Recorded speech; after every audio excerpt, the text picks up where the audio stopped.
Now what we have here is a three-way intersection inside a shopping center in Cambridge, Ontario, Canada.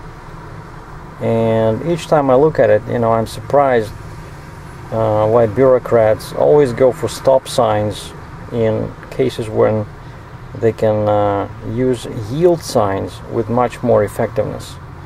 Now here we have traffic coming from three sides, and just behind me, the way this car is going, there's another intersection with lights, just, you know, like 30 meters, maybe 100 feet. So the people that are turning, like this car here, usually they're very impatient because they just spend like 2 minutes at the traffic lights over there. So no one is, the only way they slow down or they actually stop is when when there's someone, you see, like this car, see, no one is stopping. So the only time they come to a full stop is when there's a vehicle on a intersecting road and they have to let it go. So basically what they're doing is they're yielding, they're not stopping. And I think Ontario bureaucrats dealing with the traffic signs and traffic laws would do good to copy what folks in Texas are doing when they thinking about, you know, screwing up traffic again. They just look at the way people are driving.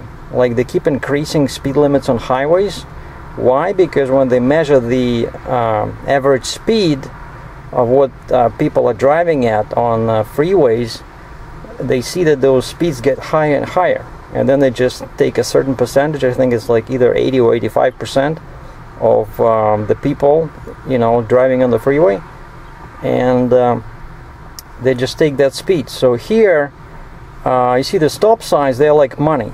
If you print too much money, it gets devaluated, right? It loses value. So believe it or not, in some countries, like in the country I come from, in Russia, you don't see, you rarely see stop signs. Most of the time it's either yield sign, or there's of course a set of lights, or just that one road is designated as primary road or main road, and the other one is designated as secondary road. So people on the cars on the main road have the advantage before the cars on the secondary road. And of course there'll be a yield sign on the secondary road, you know. And then, so basically, if you would do that, you know, use yield signs instead of stop signs, and just, you know, see what people are doing here. And as you can see, no one is stopping.